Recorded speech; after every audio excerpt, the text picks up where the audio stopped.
नमस्कार दर्शकवृन्द, स्वागत छ कार्यक्रम समय सन्दर्भको यो नयाँ श्रृङ्खलामा।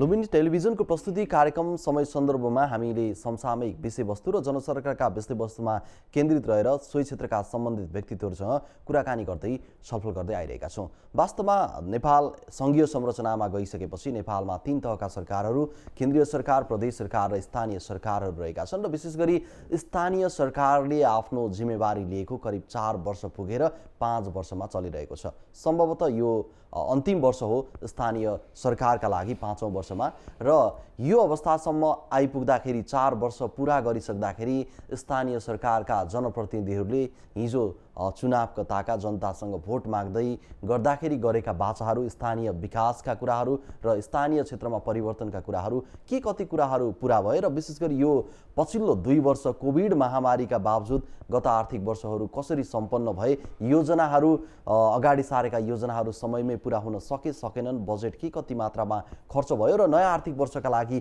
के कस्ता योजनाहरू अगाडि सारिएका छन्, यिनै समग्र विषयवस्तुमा रहेर कुराकानी गर्नका लागि आज हामीसँग सैनामैना नगरपालिकाका नगर प्रमुख चित्रबहादुर कार्की हुनुहुन्छ। उहाँलाई कार्यक्रममा स्वागत गरौँ। स्वागत छ यहाँलाई कार्यक्रममा। हजुर, धन्यवाद। गत आर्थिक वर्षहरू कोभिड महामारीमा, विश्व नै महामारीमा पर्यो र त्यो महामारीको चपेटामा हामी पनि पर्यौँ। गत आर्थिक वर्ष सैनामैना नगरपालिकाको लागि कस्तो रह्यो, यहाँबाट सुरुवात गरौँ।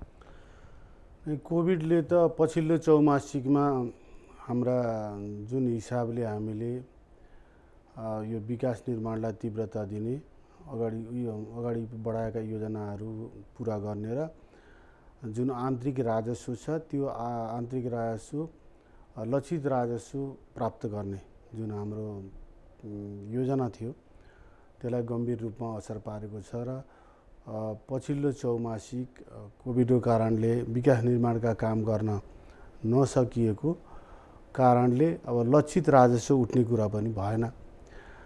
पालिकाको मात्रै कुरा भएन, त प्रादेशिक र सङ्घीय लक्षित राजस्व पनि उठ्न सकेन, जसको कारणले समग्र बजेटमा नै फरक पर्यो र हाम्रो आन्तरिक स्रोत पनि घट्यो र माथिबाट आउने अनुदान पनि घटे। जुन हिसाबले पहिलो र दोस्रो वर्ष हामी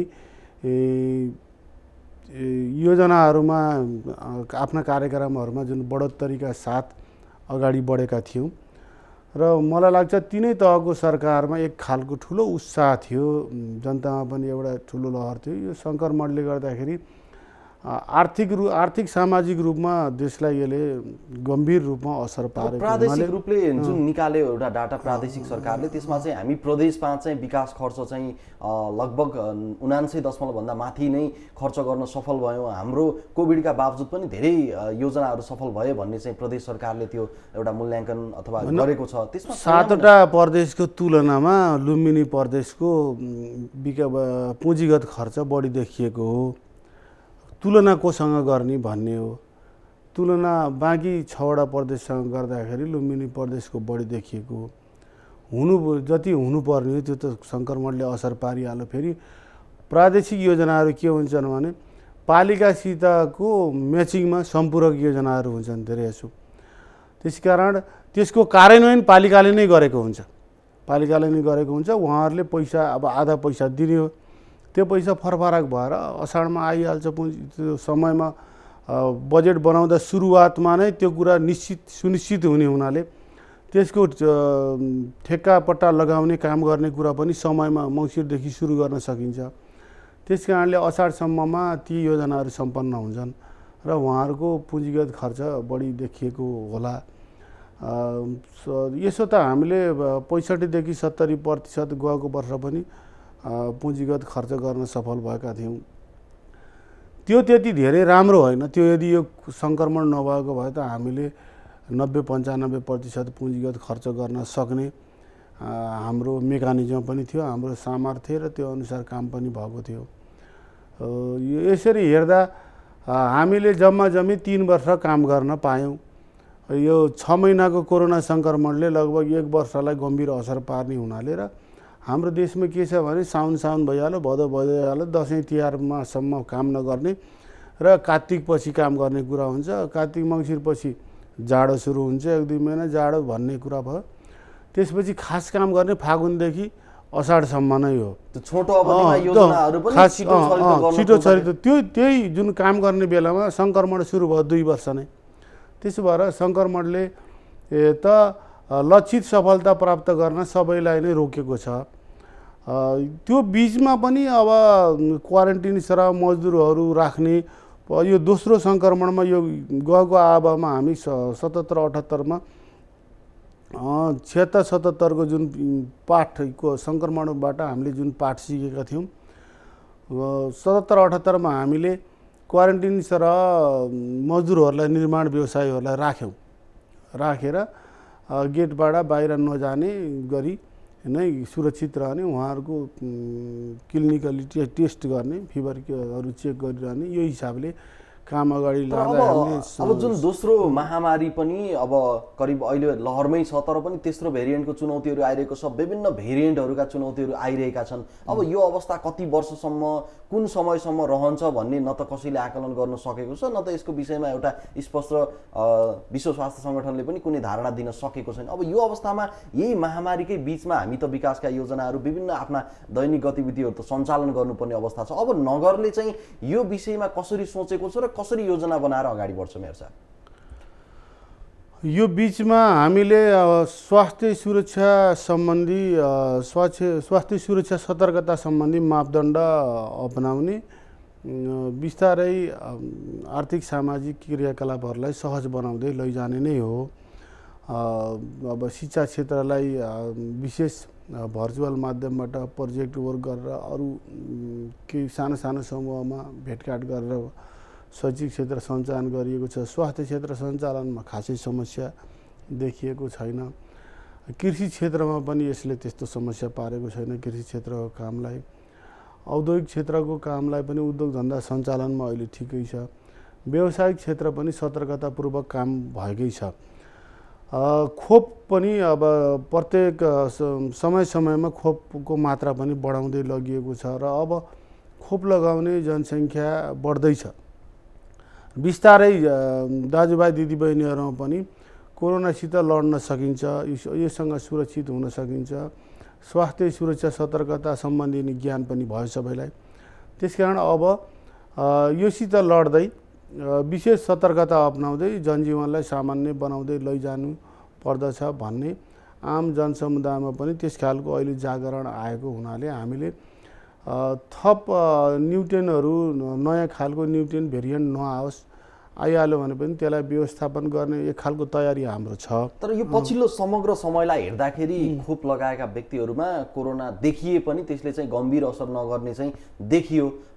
देशकै समग्र चाहिँ अवस्था हेर्ने हो भने अब यो अवस्थामा नागरिकले आजको दिनमा पनि हामीले सामान्य नागरिकले विभिन्न क्षेत्रवर्ग फ्रन्टलाइनरहरूलाई त खोप दियो, सरकारले त्यो चाहिँ व्यवस्थापन गर्यो, तर सामान्य नागरिकले आज खोप पाउने अवस्था छैन। हामीले खोप कहिले पाउने भन्ने कुराहरू यहाँहरूले पनि देख्नु भएको छ। सामाजिक सञ्जाल मार्फत पनि आक्रोश पोखिरहेको अवस्था पनि छ। सैनामैना नगरपालिकाले समग्र नागरिकलाई खोप व्यवस्थापनका लागि के पहल गरिरहेको छ र कति प्रतिशत नागरिकले खोप लगाएको अवस्था छ?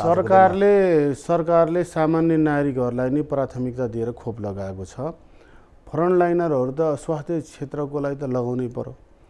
अति आवश्यक सेवामा काम गर्नेहरूलाई पनि लगाउनु पर्यो। त्यसबाहेक त उमेर समूहको आधारमा नै लगाइएको छ। त्यसमा कुनै किसिमको भेदभाव गरिएको छैन र उमेर समूहमा लगाउँदै 50 वर्ष माथिकाको लगभग सिद्धिएको अवस्था छ। अब त्योभन्दा तल आउँदाखेरि कतिपय अत्यावश्यक सेवा र फ्रन्टलाइनरको नाममा धेरैले लगाउनु पनि भएको छ। योभन्दा तल्लो उमेर समूहमा आउँदा हामी छिट्टै 14-16 वर्षसम्मकोमा हामी आउन सक्ने हुन्छौँ। यसमा हामीले धेरै प्रगति गरेका छौँ। त्यसमा कुनै भेदभाव भएको छैन। र उमेर समूहको आधारमा खोप लगाउँदा सबैभन्दा व्यवहारिक, वैज्ञानिक र पक्षपात रहित विधि त्यो नै मानिएको छ। र सैनामैनाको हकमा कति प्रतिशत नागरिकले चाहिँ खोप लगाएको अवस्था छ आजको दिनमा? अहिले त्यो त हामी एक्ज्याक्ट सङ्ख्या त निकाल्न पर्छ, तथ्याङ्क जोडेको छैन। तर अहिलेसम्म आउँदाखेरि लगभग आधा आधीले खोप लगाउनु भयो कि भन्ने हाम्रो आकलन छ। र जुन यो कोभिड अस्पतालहरू व्यवस्थापन यहाँहरूले गर्नुभयो यो कतिको चुनौती भयो र कतिपय अवस्थामा कोभिड अस्पताल व्यवस्थापन राम्रोसँग भएन भन्ने कुराहरू पनि सैना महिनाका विभिन्न स्थानीय वासीहरूले गरेको पनि हामीले पायौँ। वास्तविकता के हो यो कोभिड अस्पताल व्यवस्थापनको अवस्था के थियो? अहिलेसम्म त मैले अब कोभिड अस्पताल व्यवस्थापन भएन भन्ने त सुनेको छैन। हामी त अस्पतालै नभएको ठाउँको मान्छे हो नि त, हामीसित त कुनै पूर्वाधारै थिएन। हामीले पदमपाणी योग तथा प्राकृतिक चिकित्सालयको बिल्डिङ लिएर हामीले यो जुन कोभिड अस्पताल सञ्चालन गर्दा यसलाई अवसरको रूपमा हामीले लिएका छौँ र राम्रो व्यवस्थापकीय क्षमतासहित 2 जना डाक्टरसहित प्यारामेडिक्सहरूको टिम आवश्यक मात्रामा राखेर औषधि उपचार दीर्घ रोगीहरूलाई सम्पूर्ण औषधि निःशुल्क दिएर त्यो भित्र प्रवेश गरेपछि उसले जुनसुकै औषधि खानु परे पनि स्थानीय सरकारले नै पैसा बिहोर्ने गरी हामीले औषधि उपचार गऱ्यौँ। अहिले हामी एकदम तयारी अवस्थामा रहेका छौँ। अहिले हामीसित स्वास्थ्य 2 जना डाक्टर सहितको जनशक्ति पनि छ। एनेस्थेसिया व्यवस्थापन गर्नुपर्ने हुन्छ, सञ्चालन गर्नुपर्यो भने हामी त्यो तयारीमा पनि रहेका छौँ। केही साथीहरूले भोलिन्टियर गर्न पनि तयार हुनुभएको छ। त्यसकारण हामीसित अहिले रकम पनि छ, पैसा पनि छ, हामीसित स्रोत साधन पनि छ। ल्याब एक्सरे सहितको हामी सेवा प्रदान गर्न सक्छौँ। पूर्ण रूपमा सेवा प्रदान गर्ने अवस्थामा चाहिँ छैन। पूर्ण रूपमा विशेषज्ञ डाक्टर साहबहरूको हामी कहाँ उपलब्धता छैन। अब भेन्टिलेटर आइसियु चलाउन सक्ने क्षमता अझ हाम्रो भएको छैन। त्यसको लागि छुट्टै खालको जनशक्ति आवश्यक पर्ने हुन्छ। त्यसकारण आइसियु भेन्टिलेटर बाहेकको एचडियुसम्मको सेवा हामी दिन सक्छौँ र प्रभावकारी राम्रो ढङ्गले दिन सक्छौँ। त्योभन्दा माथिल्लो आइसियु भेन्टिलेटर चाहियो भने हामीले रिफर गर्ने नै हो। त्यो अवस्था अहिले आएको छैन। आयो भने त्यसको हामी 24 देखि 48 घण्टामा तयारी सुरु गरेर 24 घण्टा लाग्ला तयारी गर्न। तेस्रो भेरिएन्ट आएमा पनि यहाँहरु चाहिँ त्यो व्यवस्थापन गर्न सक्ने तयारीका साथ बस्नु भएको छ। तयारी अवस्थामा छौँ। र मेयर साहब, विशेष गरी यहाँहरूले नयाँ आर्थिक वर्षको शुभारम्भसँगै सैना मैना नगरपालिका एउटा धार्मिक पर्यटकीय र विभिन्न हिसाबले महत्त्वपूर्ण क्षेत्र मानिन्छ। यहाँहरूले धार्मिक पर्यटकीय क्षेत्रका विभिन्न योजनाहरू चाहिँ शुभारम्भ गरिसक्नुभयो। ती कसरी अगाडि बढिरहेका छन् र यिनीहरूले चाहिँ वास्तवमा सैना मैनाको विकासमा के चाहिँ भूमिका प्रदान गर्छ जस्तो लाग्छ यहाँलाई? हैन, धार्मिक पर्यटन र खेल पर्यटनका नयाँ आयामहरू हुन्। अहिले विश्वव्यापी रूपमा हामी धार्मिक पर्यटन मार्फत प्रशस्त आय आर्जन रोजगारी सिर्जना गर्न सकिन्छ। खेल पर्यटन त विश्वव्यापी रूपमा प्रमाणित भइसकेको कुरा भयो। हाम्रो ठाउँमा सम्भावना के छ भन्ने कुरा हामीले खोज्यौँ। हाम्रो मुक्तिनाथ, पशुपतिनाथ को हाराहारीमा हामी कहाँ नेपालको पहिलो बोलबम धाम मन्दिर रहेको थियो। त्यो हामी अहिले सङ्घीय सरकार संस्कृति मन्त्रालयसँग मिलेर हामी 7 करोडको पशुपतिनाथभन्दा ठुलो हामी मन्दिर बनाउँदैछौँ। मलाई लाग्छ यो बहुवर्षीय योजनामा ठेक्का गइसकेको हुनाले र काम सुरु भएको हुँदा 1.5 देखि 2 वर्षभित्र सम्पन्न हुनेछ र त्यसको निर्माणपछि एकदमै ठुलो धार्मिक पर्यटन प्रवर्धनका माध्यमबाट नगरपालिकालाई एउटा माथि उठाउन त्यसले ठुलो मद्दत गर्ने हामी ठानेका छौँ। त्यसबाहेक ऐतिहासिक सैना मैना क्षेत्र जो पुरानो यो बुद्धकालीन समयमा एउटा सामगाम सहर बसेको क्षेत्र हो। यो बुटोल उपमहानगरपालिकाको वार्ड नम्बर 12 को तामनगर 4 पालासम्म त्यसको ऐतिहासिक पृष्ठभूमिहरू जोडिएका विभिन्न प्रमाण अभिलेखहरू फेला परेका छन्। त्यो क्षेत्रको विकास अध्ययन हामी पुरा गरेर पुरातात्विक क्षेत्रलाई संरक्षण पनि हामी गरेका छौँ। सङ्ग्रहालय निर्माणको चरणमा हामी एउटा अन्तिम ठेक्का लगाउने चरणसम्म हामी पुगेका छौँ।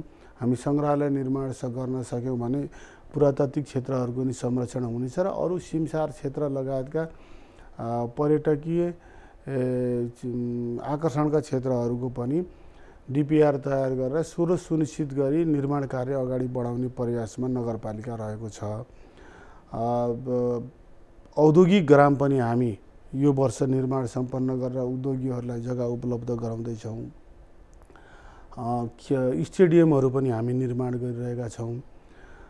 यस हिसाबले अब नगरपालिकाको समृद्धिको मुख्य मेरुदण्ड मानिने सैना मैना चक्रपथ 57 किलोमिटर यो वर्ष हामी 7वटा पुलसहित त्यसलाई पुरा गर्दैछौँ। यहाँले लुम्बिनीसँग जोडेर एउटा रिङ रोडको पनि अवधारणा अगाडि सार्नु भएको लुम्बिनीसँग जोडेको यो वेस्टर्न रिजन डेभलपमेन्ट करिडोर प्रोजेक्टले नै त्यसलाई समेटेको छ। त्यो हाम्रो जुन भावनालाई त्यसले समेटेको छ। लुम्बिनी, तिलौराकोट, गोरुसिङे, सैनामैना, बुटोल, देवदह यो हिसाबको उसले डेभलपमेन्ट प्रोजेक्टले नै त्यसको डिपिआर कम्प्लिट गरेर नेपाल सरकारलाई बुझाएको छ। लुम्बिनी क्षेत्रको विकासमा western region development corridor project धेरै नै महत्त्वपूर्ण छ। त्यसमा हाम्रो त्यो प्रोजेक्टको दोस्रो प्राथमिकतामा हाम्रो लामिरह बहुउद्देश्य बाँध पनि परेको छ, जुन अहिले अघिल्लो केपी शर्मा ओलीज्यूको प्रधानमन्त्रीत्व कालमा सहलगानीमा यो क्षेत्रबाट निर्वाचित माननीय सभासद विष्णु पौडेल जो माननीय अर्थमन्त्री हुनुहुन्थ्यो, उहाँले सहलगानीमा त्यसलाई अगाडि बढाउनु भएको पनि छ। यस हिसाबले हेर्दा जुन रफ्तारमा विकास अगाडि बढेको थियो, हामीले यो 5 वर्षमा नै एउटा समृद्धिको जग बसाल्न हामी सफल हुने गरी नै अगाडि बढेको थियो। तर यद्यपि अहिले अलिकति केही खटपटहरू आएका छन्। यो अन्योलताले कामलाई निश्चय नै केही असर त पुर्याउने नै छ। तैपनि हामीलाई के विश्वास छ भने हाम्रो नगरपालिकाको समृद्धिको जग सबै विकासका सबै आयामहरूलाई समेटेर त्यो जग बसाल्ने काम सम्पन्न भएको छ। धेरै महत्त्वपूर्ण कुरा, सैनामैना नगरपालिकाको वैज्ञानिक ढङ्गले गुरुयोजना तयार गरिएको छ र त्यो गुरुयोजना फगत यो नगर पार्श्व चित्र मात्रै होइन, त्यसमा भू उपयोग योजना, नगर यातायात गुरुयोजना, सडक सम्पत्ति व्यवस्थापन गुरुयोजना, यो 4वटा चिज समेटिएको नगर पार्श्व चित्र, यो 4वटा चिज समेटिएको फुल्ली नगरपालिकालाई डिजिटलाइज गर्ने एउटा समग्र गुरुयोजना हामी सार्वजनिक गर्न गइरहेका छौँ। यो गुरुयोजना नै हाम्रो नगरपालिकाको एउटा समृद्धिको लागि कोसेढुङ्गा साबित हुनेछ र भोलिका दिनमा एउटा 100-200 वर्षसम्म गाइड गर्ने एउटा वैज्ञानिक एउटा खाका जुन हामीले तयार गरेका छौँ, त्यो खाकामा अगाडि बढ्दाखेरि त्यसले निर्देशित गरेको बाटोमा अगाडि बढ्दा हामीलाई एउटा नगरपालिकालाई समृद्ध बनाउने, सभ्य सुसंस्कृत एउटा समाज निर्माण गर्ने दिशामा त्यो गुरुयोजनाले निर्देशित गर्नेछ भोलिका दिनमा। मेयर साहब, यहाँले जुन हामी एउटा जुन विकास र समृद्धिको बाटोमा थियौँ, केही खटपटले भन्नुभयो, वास्तवमा देशको केन्द्रीय राजनीतिलाई यहाँले इङ्गित गर्न खोज्नुभयो होला। विशेष गरी केन्द्रीय राजनीतिमा जुन खटपट भयो, केन्द्रीय राजनीतिदेखि लिएर प्रादेशिक क्षेत्रका सरकारहरूमा जुन उथलपुथल आयो, यो उथलपुथलले यहाँहरूले अगाडि सारेको विकास र समृद्धिको बाटोलाई कतिको असर गर्छ? किनकि स्थानीय सरकार त आफै स्वायत्त छ, त्यो हिसाबले चाहिँ त्यसले गर्दाखेरि केही विकासमा ब्रेक लाग्छ भन्न खोज्नुभयो यहाँले? स्थानीय त्यो ब्रेक यस्तो हुन्छ, जस्ता हाम्रा सम्पूरक योजनाहरूमा त त्यसले कुनै असर गर्न सक्दैन। सामान्यकरण अनुदानमा जस्तो पालिकालाई सरकारले, सङ्घीय सरकारले बजेट निर्माण गर्दा सामान्यकरण अनुदान दिइसकेको छ र राजस्वबाट आउने अनुदान पनि त्यो प्राप्त भइसकेको छ। प्रदेशलाई र त्यो पालिकाहरूलाई त्यो जाने अनुदानहरू जाने कुरामा फरक पर्दैन। तर जस्तो सम्पूरक अनुदानहरू, विशेष अनुदानहरू ल्याउने कुरामा यो सरकार परिवर्तनले असर पर्न सक्दछ। किनभने हाम्रो जुन हिसाबको एउटा सजिलो सहज पहुँच थियो, हामी सम्पर्कमा हामी काम गर्न सक्थ्यौँ र यो तलको जुन विकासको जुन मर्म छ त्यसलाई बुझ्ने मान्छेहरू त्यहाँ हुनुहुन्थ्यो। अब त्यो सहजता अलिकति छैन, त्यस कारणले असर पर्ने भयो। अब प्रादेशिक कुरा गर्ने हो भने त अब नयाँ बजेट ल्याउने अहिले भन्दै हुनुहुन्छ, यति बेला अब संशोधन गर्ने, अर्को बजेट ल्याउने, यी सब कुराले गर्दा विकासमा त सङ्घीय सरकारको पनि बजेट त परिमार्जन हुने कुरा छ। परिमार्जन हुने, सङ्घीय सरकारको बजेट सामान्य परिमार्जन मात्रै हो, धेरै गर्न सम्भव देखिन्न। त्यस कारण सङ्घीय कार्यक्रमहरूमा हाम्रो मैले खास असर पर्ने देख्दिनँ। प्रादेशिक सहकारीका जति योजनाहरू छन् त्यसमा केही असर पर्छ कि जस्तो लागिरहेछ। तैपनि अब धेरै काम गर्ने पनि छैन। जब 5-6 महिना हो हामीले बनाएकै 1.25 अरबको जुन बजेट छ त्यो बजेट हामीले कार्यान्वयन गर्न सक्यौँ भने हाम्रो लागि काफी छ।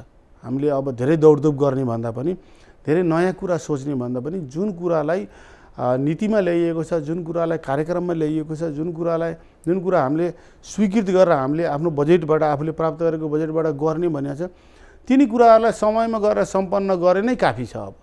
अब 5-7 महिनामा हामीले अरू धेरै कुरामा मन डुलाउने समय पनि छैन र मतदाताले मूल्याङ्कन अहिलेसम्म गरिसक्नु भएको छ। काम गर्नेको त 4 वर्षमा त एकैछिनमा लक्षण देखिन्छ नि। तर मेरो साथ मलाई एउटा प्रश्न यहाँनिर जोड्न मन लाग्यो। यहाँहरूले हिजो निर्वाचनको बेलामा स्थानीय मतदाताहरूसँग मत माग्दै गर्दाखेरि 5 वर्षको लागि यहाँहरूले हामी यो कामहरू गर्छौँ तपाईँहरूलाई र नगरको यसरी चाहिँ विकास गर्छौँ भनेर जुन एउटा उहाँहरूले मत माग्नु भएको थियो, तपाईँहरूले जुन आश्वासन दिएर ती आश्वासनहरू के कति पुरा हुन सक्यो? अब त यहाँहरूसँग हाम्रो घोषणापत्र यहाँहरूले खोजेर राख्नु पर्यो, एउटा लिएर आउनु पर्ने। त्यो खोलेर हेर्नुभयो भने त्यसमा अव्यवस्थित बसोबासी र सुकुम्बासीलाई जग्गा धनी परमाणु ऊर्जा वितरण गर्ने कुरा पनि त्यसमा छ। त्यो बाहेक अरू सबै पुरा भएछ। त्यो बाहेक अरू मेरो विचारमा मैले फेरि अहिले पढ्न बाँकी छ, मैले केही समय पहिला पढेको छु, सबै पुरा भएछ। मैले त प्रत्येक वर्ष बजेट बनाउँदा त्यो घोषणापत्र राखेरै बनाएको छु। हाम्रो मात्रै होइन, विपक्षी पार्टीहरूले जारी गरेको घोषणापत्र पनि हेरेर मैले कार्यक्रम समावेश गरेको छु। किनभने ती त जनताका नाममा बेलामा गरिएका हुन्। उहाँहरूको पनि केही राम्रो कुरा छ भने त्यसमा समेटिएको छ र नीति तथा कार्यक्रम, बजेट तथा कार्यक्रम सर्वसम्मतिले नै ल्याइएको छ। त्यसमा सुझाव सल्लाह सबै राजनीतिक दललाई मागेर, नागरिक समाजलाई मागेर, विज्ञहरूलाई मागेर नै हामीले ती कार्यक्रमहरू ल्याएका छौँ। त्यसकारण त्यो प्रतिबद्धता के भयो भन्दा त्यो एउटा बाँकी मात्रै छ, अरू त पुरा भयो। त्यो प्रतिबद्धता नगरेका कुराहरू हामीले स्वास्थ्यमा जब आधारभूत स्वास्थ्यकोसम्म काम गरे हुन्थ्यो नि त। आधारभूत स्वास्थ्य चौकी हामी बनाइसकेका छौँ। सेवा हामी 2 वर्ष भयो आधारभूत स्वास्थ्य सेवा सञ्चालन गरेका छौँ। निःशुल्क 38 किसिमको औषधि उपलब्ध गराइरहेछ। 8 किसिमको रोगमा हामी निःशुल्क उपचारमा हामी सिफारिस गरिरहेछौँ। अरू पनि थुप्रै काम गरेका छौँ। कोभिडमै हामी उल्लेखनीय काम गरेका छौँ। तैपनि 15 शय्याको आधारभूत अस्पताल निर्माण भइरहेछ। 50 शय्याको ट्रमा सेन्टर अहिले हामी 1 महिनाभित्र शिलान्यास गर्दैछौँ। स्वास्थ्य क्षेत्रमालाई पनि हामी धेरै समृद्ध बनाएका छौँ। ट्रमा सेन्टर बनाउने कुरा उल्लेख गरेको थिएन, 15 शय्याको अस्पताल बनाउने कुरा उल्लेख थिएन। जुनसुकै स्कुल मर्ज गर्ने कुरा त थिएन नि हाम्रो उसमा त, हैन। गुणस्तर सुधार गर्ने छ भन्ने थियो, तर हामी गुणस्तर सुधार गर्न त स्कुल मर्ज गर्न पर्यो। हामी दरबन्दी कमी नहुने गरी शिक्षक व्यवस्थापन गरेको छ र स्कुल मर्जको कुरा उठाइहाल्नुभयो। म त्यो विषयमा प्रवेश गर्दै थिएँ। वास्तवमा स्कुल मर्जको विषयमा यहाँले केही विरोध पनि खेप्नु पर्यो, विरोधका बावजुद पनि यहाँले त्यो गर्न सफल हुनुभयो। कतिको चुनौती भयो यो विद्यालय मर्ज? विरोध यस्तो हो, विरोधको लागि विरोध होइन कि, विरोध त एउटा स्थितिबाट अर्को नयाँ स्थितिमा जानको लागि, त्यही स्थितिमा रमाइरहेकाहरूलाई अब नयाँ केही गर्दाखेरि के हुने हो, बरु मलाई यही ठिक छ नि त भन्छ। माथि यथास्थितिमा रमाइरहेको मान्छेले नयाँ काम गर्न चाहन्न, अब फड्को मार्न चाहन्न। त्यसकारण यथास्थितिलाई कायम राख्ने कुराको सङ्घर्ष त हुन्छ नि। यथास्थितिका पक्षधर त समाजमा हुन्छन्। त्यो त जनप्रतिनिधिमा नि थिए होला, हाम्रै पार्टीमा नि थिए होला, विपक्षीहरूमा पनि थिए होला, सबैतिर त्यस्तो हुन्छ। यो कुरा हामी सम्झायौँ नि त उहाँहरूलाई सम्झाएर यो काम गऱ्यौँ। अहिले पहिला साह्रै नै विरोध गर्ने मान्छेहरूले साह्रै राम्रो काम रहेछ भनेर अहिले प्रशंसा गर्नुहुन्छ, त्यसको धेरै राम्रो आउटपुट देखिएको छ।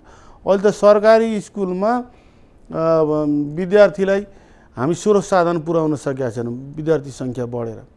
त सरकारी स्कुल चाप बढेर हाम्रो एकमात्र उद्देश्य के छ भने हामीले नारा नै बनाएको छ, प्रविधिमा आधारित गुणस्तरीय शिक्षा, 6 महिनाको प्रतिबद्धता। हामी गुणस्तरीय शिक्षा प्रविधिको प्रयोग गरेर दिन चाहन्छौँ। त्यसो भएर हामी प्रविधिमा जोड दिएका छौँ। सबै शिक्षकलाई प्रविधि मैत्री बनाउने, विद्यार्थीलाई पनि प्रविधि मैत्री बनाउने हाम्रो योजना छ। हामी यो वर्ष सबै शिक्षकलाई ल्यापटप प्रदान गर्नेछौँ तिहारसम्ममा, कार्तिकसम्ममा भने। अर्को शैक्षिक सत्रमा तलको यो जुन नर्सरी र 1, 2, 3, 4 जुन छ, जुन तल्लो कक्षाका विद्यार्थीहरूलाई ट्याब्लेट उपलब्ध गराउने र सजिलोसित उहाँहरूले भाइ बहिनीहरूले पढ्न सक्ने त्यो वातावरण हामी निर्माण गर्छौँ। नेपालमै एउटा अब्बल शैक्षिक संस्थाहरू रहेको पालिकाको रूपमा हाम्रो नगरपालिका स्थापित हुनेछ, त्यो मलाई विश्वास छ। र अभिभावक, सरकारी शिक्षा, सामुदायिक शिक्षा अभिभावक र विद्यार्थीको पहिलो रोजाइको शिक्षा, त्यहाँ भर्ना हुन सकेन भने बल्ल बोर्डिङमा जाने, निजीमा जाने, त्यो बनाउन हामीले सक्नुपर्दछ। त्यो बनाउन सकिन्छ। सरकारी विद्यालयलाई निजी विद्यालय भन्दा बढी आकर्षण धेरै अहिले आकर्षण केन्द्र त भइसक्यो। आकर्षण केन्द्र त भइसक्यो। सेनिटरी प्याड उपलब्ध छ, आधारभूत तहका लागि खाजा उपलब्ध छ, तातो चिसो पानीको फिल्ट्रेट पानीको व्यवस्था छ, उहाँहरूलाई भवन चाहियो, फर्निचर चाहियो, जे चाहियो हामी उपलब्ध गराउँछौँ। अब हामी उहाँहरूलाई एकदम सहज हाई स्पिडको इन्टरनेट जति प्रयोग गरे पनि समस्या नआउने उपलब्ध गराउन सक्नुपर्दछ। त्यो हामी प्रयासमा छौँ र प्रविधिले विद्यार्थी र शिक्षकलाई लेस गर्न सक्नुपर्छ। यता निजी शिक्षाभन्दा सरकारी शिक्षालाई अब्बल बनाउन सक्नुपर्छ। यति धेरै खर्च छ कि एक आर्थिक वर्षको हाम्रो नगरपालिकामा 21 करोड शिक्षा क्षेत्रमा मात्र खर्च हुन्छ। जम्मा 13 करोड पूर्वाधार विकासमा खर्च हुन्छ। भनेपछि यहाँहरूले सबैभन्दा बढी शिक्षालाई होइन, खर्च नै त्यति हुन्छ। 21 करोड निम्नतम शिक्षामा हुन्छ, 13 करोड पूर्वाधार विकासमा हुन्छ, 25 करोड ज्येष्ठ नागरिक त्यो सुरक्षा भत्तामा हुन्छ। सबैभन्दा धेरै पैसा त त्यो सामाजिक सुरक्षा भत्तामा गछ नि त, अनुत्पादक हो नि त्यो त। त्यसपछि शिक्षामा सबैभन्दा त्यसपछिको लगानी छ हाम्रो। अनि बल्ल विकासमा लगानी छ। जनताले खोज्नुभएको छ विकास विकास विकास विकास भन्ने छ नि, अब त्यसमा त कम पैसा गइरहेछ भन्ने कुरा पनि सबै मतदाताले बुझ्न पर्यो। यत्रो धेरै पैसा पूर्वाधार विकासमा भन्दा धेरै पैसा सामाजिक सुरक्षा नै शिक्षामा खर्च भइरहेछ। त्योभन्दा पनि धेरै पैसा सामाजिक सुरक्षामा खर्च भइरहेछ। जुन क्षेत्रमा बढी पैसा गएछ त्यही क्षेत्रमा बढी सम्बोधन हुने त हो नि। त्यही भएर त्यत्रो बढी पैसा खर्च भएको शिक्षा क्षेत्रमा सबैले आफ्ना भाइ छोराछोरी पढाउने कि नपढाउने, त्यहाँ गुणस्तर भयो कि भएन भनेर प्रश्न गर्ने कि नगर्ने, यो त आम नागरिकको सबै कर्तव्य। विद्यार्थीहरू सबल भयो भने त त्यसले अटोमेटिक परिवर्तन त ल्याउँछ। परिवर्तन गर्ने नै शिक्षाले हो। राणा शासनकालमा देवशमशेरले यो विद्यालय नखोलेको बाद दरबार हाई स्कुल नेपालमा त पढ्न लेख्न त कसैले सक्थेन। सबैको त इन्डिया गएर पढ्ने क्षमता त थिएन नि त। त्यही ज्ञानले गर्दा त जहाँनिया राणा शासन विरुद्ध नेपालीहरू जाग्न सके, सचेत हुन सके। मेरो साहब, यहाँले जति पनि कुराहरू यहाँले जुन कुराहरू भन्नुभयो, हामीले घोषणापत्रमा भएका कुराहरू एउटा अव्यवस्थित बसोबासीलाई लाल पूर्जा वितरण बाहेकका सबै कुरा पुरा गर्यो र यद्यपि हाम्रो घोषणापत्रमा मात्र नभएर विपक्षीका घोषणापत्रका महत्त्वपूर्ण कुराहरूलाई पनि हामीले यो 4 वर्षको अन्तरालमा पुरा गरिसक्यौँ, समेटेका छौँ भन्ने कुरा यहाँले चाहिँ व्यक्त गरिसक्नुभयो। वास्तवमा यहाँलाई लाग्छ नगरवासीहरू मेरो नेतृत्वको मेरो कार्यकालले यो 4 वर्षको दौरानमा सबै नगरवासीहरू सन्तुष्ट छन्, खुसी छन् भन्ने? यहाँ त नगरको पिता हो, त्यो हिसाबले यहाँले नगरवासीको मन कतिको बुझ्नु भएको छ, उहाँहरू कतिको सन्तुष्ट हुनुहुन्छ? सबै नगरवासीलाई सन्तुष्ट गराउन कसैले पनि सक्दैन। जसले बुझ्नुहुन्छ यो त विकास प्रक्रिया हिजो आज भोलि यो पनि त बुझ्नु पर्यो नि। बुझ्नुहुन्छ, उहाँहरू सन्तुष्ट हुनुहुन्छ। हाम्रो नगरपालिकामा विकास भएन भनेर कसैले भन्दैन। यति एउटा मैले भन्न चाहन्छु, विकास गर्न सकेनन्, प्रतिबद्धता अनुसार काम गरेनन्, खोट लाउने ठाउँ छ भनेर त्यो चाहिँ मैले भनेको सुनेको छैन। सबैलाई खुसी पार्न 100%लाई कन्भिन्स गरेर लिएर हिँड्न त त्यसो त बहुदलै चाहिन्थेन नि, त्यो त सम्भवै छैन। समाज छ, बहुलवादी समाज छ, थुप्रै राजनीतिक पार्टी छन्। बहुलवादी समाजमा हरेक वस्तुलाई हेर्ने विभिन्न आफ्ना आफ्ना दृष्टिकोणहरू छन्। त्यस कारणले बहुल विचार हुनु स्वाभाविकै छ। तैपनि विकासमा हाम्रो स्रोत साधन र सामर्थ्य हेर्न पर्यो। हाम्रो स्रोत साधन र सामर्थ्य भन्दा धेरै रकम हुन हामी भाग्यमानी किन छौँ भने हाम्रो निर्वाचन क्षेत्रमा माननीय विष्णु पौडेल जस्तो नेता हुनुहुन्छ, उहाँको छत्रछायामा हामी छौँ। त्यसकारण पनि हामीलाई त्योभन्दा धेरै गुणा ठुलो पैसा 1.5 अरब त हामीले प्रदेशबाट मात्रै, लुम्बिनी प्रदेशबाट मात्रै लगेर चक्रपथ बनाइरहेछौँ। त्यो त सानो कुरा होइन नि। 12वटा जिल्ला छ। यहाँको 1.25 अरबको बजेट नगरपालिकाको, तर त्योभन्दा बढी बजेट चाहिँ प्रदेश सरकारले दियो। 1.5 अरबको त हामी एउटा योजना बनाइरहेछौँ। अरू लुम्बिनी प्रदेशसित हाम्रो साझेदारीमा बस पार्क छ, अरू थुप्रै योजनाहरू छन्। हाम्रो साप्ताहिक हाट बजार कम्प्लिट भइसक्यो, अरू थुप्रै योजनाहरू छन्। त एउटा योजनामा मात्र त्यति हामी लगाएछौँ। मतलब सङ्घबाट हामी थुप्रै योजनाहरू ल्याएछौँ। त त्योभन्दा धेरै पैसा प्रादेशिक र सङ्घीय सहकार्यमा हाम्रा योजनाहरू अगाडि बढेका छन्। त्यस कारणले मेयर साहब यो कुराले त कता कता पहुँच नभएका नगर प्रमुखहरूले त त्यो नगरमा विकासै गर्न नसक्ने पहुँच होइन, पैसा नेपालमा नभएको होइन नि त। पैसा त प्रादेशिक बजेटमा पनि छ, फ्रिज भइरहेछ। वर्षेनी ठुलो रकम फ्रिज भइरहेछ, सङ्घमा पनि ठुलो रकम फ्रिज भइरहेछ। 95 अरब त फ्रिज भइरहेको रकमै सङ्घमा छ। पैसा लगेर त्यो पैसालाई सही ढङ्गले खर्च गरेर फरफारक गर्ने चुनौती छ। बजेट त विनियोजन भएछ नि त। 45-50% भन्दा बढी किन खर्च हुन्न? त्यो त खर्च गर्न भनेर ल्याएको हो नि, व्यवस्थापन गर्नु पर्यो। तपाईँले खर्च गर्न सक्नुभयो भने वैशाखमा पनि बजेट पाउनुहुन्छ। वैशाखमा पनि बजेट पाउन सकिन्छ। 10 करोडको योजना थियो, तपाईँले 5 करोड खर्च गर्नुभयो। चैतमा सक्नुभयो खर्च गरेर भने, अन्यत्र त्यही पनि भर्खर सुरु गरेका छैन भने जसले खर्च गर्न सक्ने सामर्थ्य छ त्यहाँ त पैसा दिन्छ नि त। त्यो पैसा आर्थिक वर्षको अन्त्यमा गएर विकास निर्माणका योजना गर्दै गर्दा त्यसको गुणस्तरीयतामा पनि धेरै प्रश्नहरू त उठ्ने गरेका छन्। यो एउटा हाम्रो दुर्भाग्य के भने हामीले चैत मसान्तलाई आर्थिक वर्ष बनाउन सकेनौँ। यसमा विभिन्न कारणहरू छन्, त्यसमा नजाउँ। भन्नलाई सबैले त्यही भन्छन्, तर कुन नेपाली छ लास्ट परेपछि काम नगर्ने? समय सन्जेल त छ, समय भनेर सबै बस्छ नि त।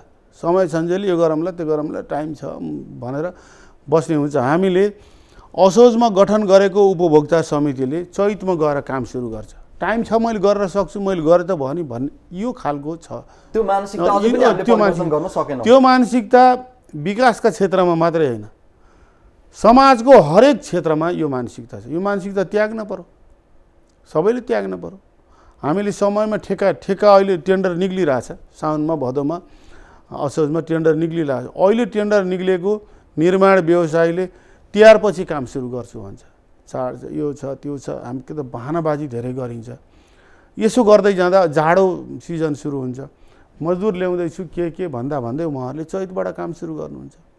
त्यही बेलामा कोरोना आयो भने फेरि काम डिस्टर्ब हुन्छ। त्यो भएर टेन्डर निकालेपछि तुरुन्त सम्झौता, तुरुन्त काम सुरु गर्ने प्रणाली विकास गर्नुपर्छ। अहिले राज्यले नै अथवा तपाईहरुले स्थानीय सरकारले नै गर्ने हो नि त। यो कर्तव्य नियमनका जसले गर्नुपर्ने उसैले गर्नुपर्छ। अहिले नै ठेका निकाल्ने, अहिले नै काम सुरु गर्ने। उपभोक्ता समिति बनाउन साथ काम सुरु गर्ने। अहिले हामी लगभग 24सम्म जाँदाखेरि यो वर्षका कार्यक्रमहरू सकिउन्। हुनसक्छ यो वर्ष पनि नयाँ नयाँ भेरिएन्ट आउन सक्छ, केही होला। त्यस कारण समयमा काम सकियौँ भन्ने हामीले चाहेको छ। सबैले त्यो हिसाबले जानुपर्दछ। त्यस्तो भयो भने यो जुन ढिलो असाढमा छिटो गर्ने काम सक्ने भन्दा लास्टमा नै अब त्यहाँ काम नसके त फ्रिज हुने एउटा प्रेसर हुन्छ नि त। त्यसो भएर सबै काम सक्छौँ भन्ने गुणस्तरीयताकोमा पनि प्रश्न उठ्छ। छिटो काम गर्दाखेरि त्यही अलि हतारो हुँदा गुणस्तरीय नहुने त प्राविधिकले निरीक्षणै गर्न भ्याउँदैन नि त। सबैतिर काम एकैचोटि सुरु भयो भने प्राविधिकले गएर गुणस्तर कति टाइम दिएर हेर्न सक्नुहुन्छ उहाँले।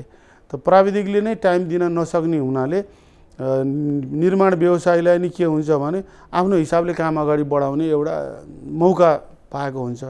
छिटो काम सक्ने नाममा कमजोर गुणस्तर हुन पनि सक्छ।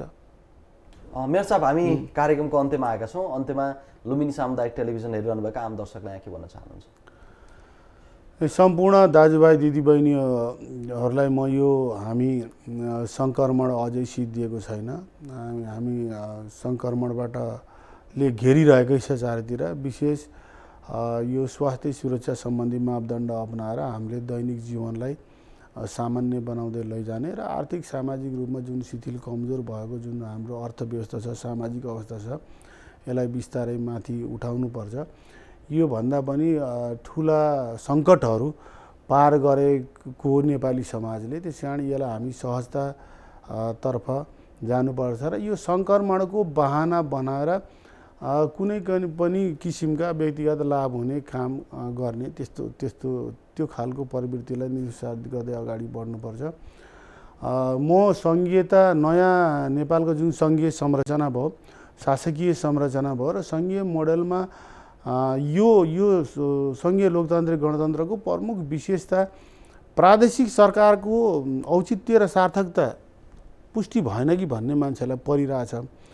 तर स्थानीय सरकार अत्यन्त प्रभावकारी, जनताको अगाडिको सरकार र स्थानीय प्रतिनिधिले केही तलमाथि गर्न खोजे पनि जनताले सामनेबाट एकदम तुरुन्तै प्रतिवाद गर्न सक्ने, अनुगमन गर्न सक्ने भएको हुनाले अत्यन्त प्रभावकारी छ। र मलाई लाग्छ हाम्रो देशभरिमा 753 पालिकाले एउटा स्वशासनको, स्थानीय सरकारको, सेवा प्रवाहको, विशेष गरी सुशासनको पनि अनुभूति दिने प्रयास गरेको छ। राज्यको एउटा अनुभूति, राज्यले प्रदान गर्ने सेवाको अनुभूति भएको छ।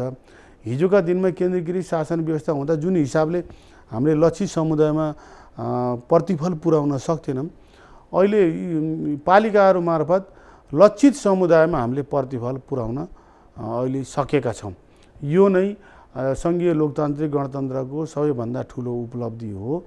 यसलाई मानेर सङ्घीय लोकतान्त्रिक गणतन्त्रलाई मजबुत बनाउने कुरामा सम्पूर्ण दाजुभाइ दिदीबहिनीहरूलाई आफ्नो ठाउँबाट लाग्न जुट्न म हार्दिक आग्रह गर्न चाहन्छु। धन्यवाद। यहाँ हामीलाई समय दिनुभयो, यहाँलाई धेरै धेरै धन्यवाद। हस् त।